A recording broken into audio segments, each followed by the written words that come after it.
Alright, so we finally have a beautiful day here in Jersey.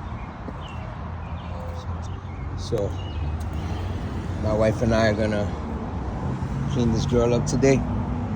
Start the process. After I wash the 830 though.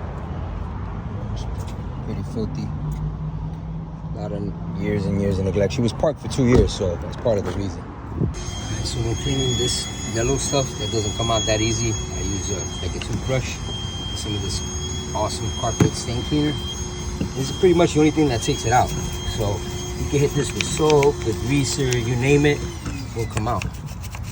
So you have to use this. So you see it here?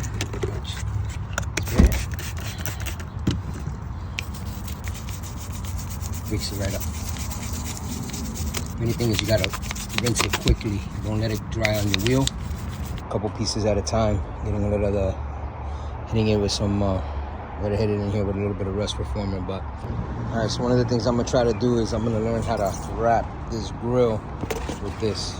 I got my heat gun and got my squeegee. So let's see what happens here and give it a shot. All right, so we're inching closer. We're almost there. Wrapping this grill. There you have it. So I went ahead and wrapped the whole grill.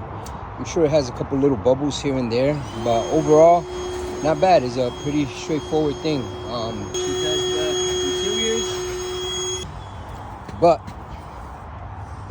again, getting to the tail end of our day, did a lot, including wrapping the grill.